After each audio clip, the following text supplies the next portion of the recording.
they call me. Promise that you. Hey guys, kembali lagi di channel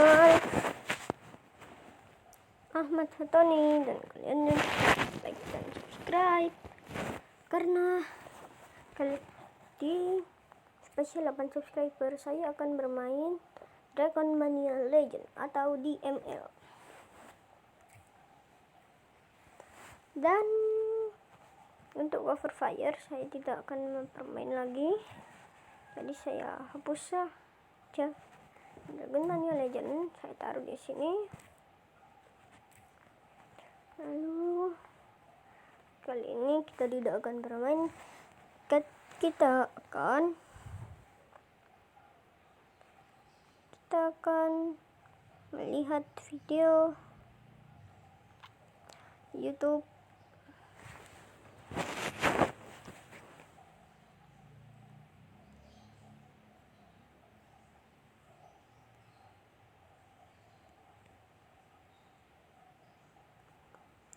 alur cerita Resident Evil 4 ini. Ya, walaupun beberapa karakter yang ada di Resident Evil 4 ini nyambung dengan seri Resident Evil sebelumnya, tapi di sini gue bakal kemas sesimpel mungkin dan semudah mungkin supaya kalian yang awam bisa paham.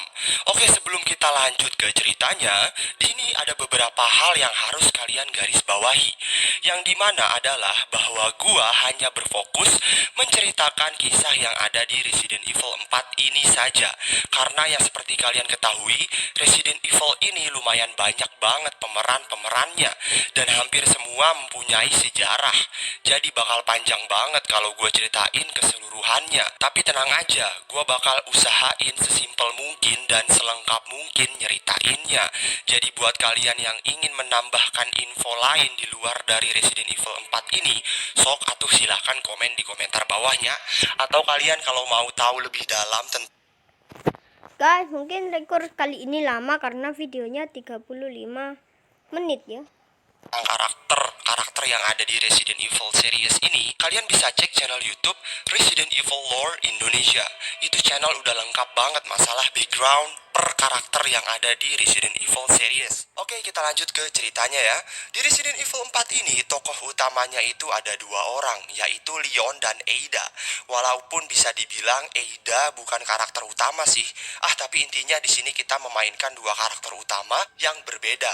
Tapi tenang aja, mereka berdua tetap berada di lokasi yang sama dan saling berkesinambungan kok. Jadi nanti bakal gua gabung aja ya ceritanya, dan sudut pandangnya juga gua gabung dari masing-masing tokoh. Oke, kita mulai ke ceritanya. Awal cerita berada di abad 18. Sebuah pulau atau daerah terpencil yang berlokasi di Spanyol, terdapat agama atau keyakinan yang bernama Los Iluminados, yang katanya sih itu adalah perkumpulan yang dimana para penganutnya itu sangat taat kepada agama. Tapi kenyataannya para pengikutnya malahan berperilaku aneh. Para penganut Los Iluminados menemukan parasit yang unik, yang dimana nantinya member yang ingin ikut dengan Los Iluminados harus disuntikan atau dimasukkan sebuah parasit ke dalam tubuhnya. Orang yang nantinya terinfeksi parasit itu akan membuatnya menjadi tahan terhadap rasa sakit dan bertambah kuat, tetapi dapat dikontrol oleh orang yang terinfeksi juga dengan parasit yang lebih kuat. Jadi biar gampangnya gini deh, kalau kalian udah pernah nonton Venom atau kalian tahu Venom, jenis ini hampir mirip dengan parasitnya milik Venom. Hampir mirip ya, bukan berarti sama. Jadi parasit ini membutuhkan sebuah inang. Inang di sini adalah makhluk hidup, entah itu manusia, binatang, atau bahkan tumbuhan. Jadi nanti setelah parasit itu masuk ke dalam tubuh manusia, parasit itu akan hidup di dalamnya dan mengambil kontrol penuh tubuh manusia tersebut. Sebagai gantinya, manusia itu menjadi berperilaku aneh dan mempunyai insting membunuh, dan tentunya tidak mempunyai rasa sakit. Itulah mengapa walaupun kakinya sudah putus, mereka masih tetap bisa hidup. Kecuali kalau bagian vitalnya sudah hancur ya, baru mereka mati. Nah, parasit ini juga mempunyai tingkatan, yaitu tingkat pemimpin dan tingkat budak. Yang dimana kalau parasit pemimpin atau biasa disebut dengan parasit dominan, itu nantinya bisa mempunyai kontrol penuh atas tubuhnya. Jadi orang yang terinfeksi oleh parasit dominan tetap bisa mengendalikan pikiran dan tubuh mereka secara penuh. Dan juga yang kerennya, mereka bisa mengontrol mengontrol parasit budak. Intinya sih, parasit dominan itu adalah parasit yang sempurna. Oke, paham ya? Kita lanjut. Parasit ini akhirnya digunakan oleh Los Illuminados untuk merekrut anggota baru. Parasit itu bernama Las Plagas, tapi di sini gue sebut Plaga aja ya biar mudah dicerna. Tak sampai di situ, mereka juga menuhankan parasit tersebut. Setiap anggota baru yang bergabung dengan Los Illuminados akan disuruh untuk melakukan ritual penyerahan jiwa dengan menanam telur parasit Plaga ke dalam tubuh mereka, sampai nantinya parasit Plaga menjadi fase dewasa dan mengambil kontrol pikiran tubuh mereka. Hingga suatu hari orang-orang kerajaan dari kastil memerangi ajaran ini karena sang raja curiga dengan ajaran ini. Makin lama kok rakyatnya makin barbar dan aneh. Akhirnya sang raja langsung menyuruh orang-orang kastil untuk membantai para pengikut Los Illuminados dan mengubur semua jasad para pengikut Los Illuminados bersama dengan parasit Plaga di lokasi tambang jauh di bawah kastil raja. Waktu pun berlalu dan ajaran Los Illuminados masih berjalan sampai sekarang. Pemimpin Los Illuminados saat ini adalah Osmund Saddler. Ramon Salazar adalah pemilik sekaligus penerus raja di kastil ini. Raja Salazar adalah seorang pria bertubuh mungil dan merupakan generasi ke-8 dari kerajaan atau keluarga kastil. Keluarganya yang telah meninggal ketika ia masih kecil dan ditinggalkan di kastil hanya dengan pelayan, membuat Raja Salazar menjadi kurang paham tentang parasit Plaga dan sejarah Los Illuminados. Intinya Raja Salazar itu nggak ngerti tentang sejarah yang ada di kastil ataupun di desa tersebut. Nah, karena ketidakmengertian itulah yang digunakan oleh Saddler, sang pemimpin Los Illuminados, untuk membangkitkan Los Illuminados kembali dengan menghasut Raja Salazar yang masih lugu itu.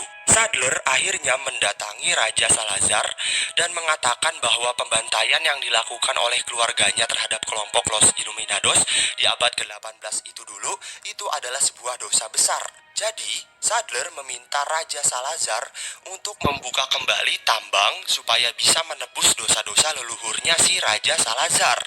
Dan akhirnya Raja Salazar pun setuju dengan sarannya Saddler. Karena menurut Raja Salazar, Saddler itu udah dianggapnya sebagai nabi atau panutan di desa atau di kastil itu. Jadi kayak guru agama gitulah. Padahal ajarannya sesat cuy. Gila. Ya udah, akhirnya area pertambangan dibuka kembali dan para penduduk melakukan penambangan. Beberapa hari dilewati. Penduduk desa dan penambang lainnya akhirnya mencapai ruangan yang berisi parasit Plaga. Mereka menemukan ruangan yang berisi banyak sampel parasit Plaga yang sudah memfosil di goa tambang bawah tanah kastil Salazar tersebut. Tidak lama setelah itu, banyak penduduk desa menjadi liar karena paparan spora dari parasit Plaga yang tersebar di udara.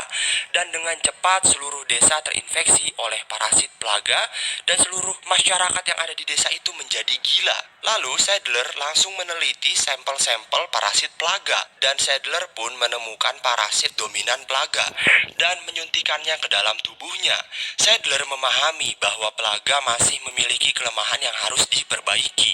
Dia pun akhirnya merekrut seorang peneliti bernama Louis Serra. Loh, kok Saddler bisa langsung kenal dengan Louis Serra? Dari mana Louis Serra itu? Louis Serra itu adalah warga desa itu juga yang baru pulang dari studinya. Ia mendapati bahwa desanya telah berada di bawah pengaruh Saddler. Louis dipekerjakan oleh Saddler sebagai peneliti, bereksperimen dengan makhluk Plaga untuk meningkatkan kemampuan Plaga, terutama kontrol atas orang yang telah terinfeksi. Namun, Louis akhirnya memilih untuk berkhianat setelah mengetahui niat busuknya si Saddler yang ingin menguasai dunia dengan cara kotor.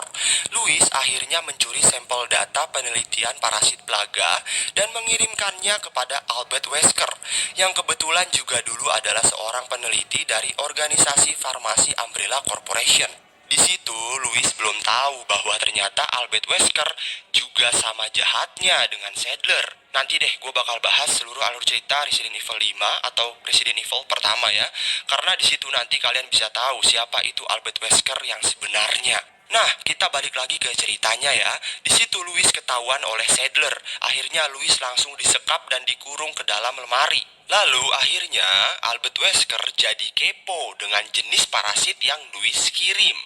Wesker akhirnya langsung mengutus Jack Krauser untuk mengambil sampel parasit plaga di desa tersebut dengan menyuruh Krauser untuk menyamar menjadi bawahannya Sadler. Bawahan itu maksudnya adalah pegawainya Sadler, bukan bawahan celana ya. By the way, siapa itu Krauser? Krauser itu adalah bawahannya Wesker, pegawainya Wesker gitu ya. Waktu dulu pada tahun 2002, sebelum terjadinya Resident Evil 4, Krauser adalah teman baik sekaligus teman setimnya Leon. Dan pada saat Krauser menjalankan tugas bersama Leon, tangan kiri Krauser terluka parah karena diserang oleh monster di Veronica virus. Pokoknya monsternya besar deh. Di situ monsternya kayak ngelempar kayak tanduk mungkin ya. Dan alhasil tangan kiri Krauser sudah tidak berguna lagi. Singkat cerita, Krauser pun memutuskan untuk bergabung kepada Wesker. Karena menurut Krauser, menggunakan virus macam bioweapon. Bioweapon itu adalah ya virus kayak zombie gitulah ya. Kayak T-virus, G-virus, atau parasit plaga ini, itu tuh namanya bioweapon. Dengan menggunakan bioweapon, Krauser mempercayai bahwa itu bisa membuat dia menjadi lebih kuat. Karena sifat Krauser sendiri adalah orang yang cemburuan dan tidak mau kalah. Dan makanya sekarang di tahun 2004 di Resident Evil 4 ini, si Krauser sangat nurut kepada Wesker. Karena menurut Krauser, Wesker telah membantunya memperbaiki tangan kirinya, membuat si Krauser menjadi lebih kuat. Padahal sebenarnya niat Wesker hanya memanfaatkan Krauser saja. Lalu akhirnya Krauser pun datang ke desa itu dan menjadi babunya Sadler. Dan Krauser pun mematuhi perintah-perintah dari Sadler. Nah, perintah dari Sadler salah satunya itu adalah untuk menculik anak dari Presiden US, Presiden Amerika atau Presiden United States gitu ya. Maksud Sadler menyuruh Krauser untuk menculik anak presiden itu supaya nantinya parasit plaga bisa menyebar ke seluruh wilayah US lewat anaknya si presiden. Oke, sampai di sini dulu ya. Tak terlalu lama dan bye-bye.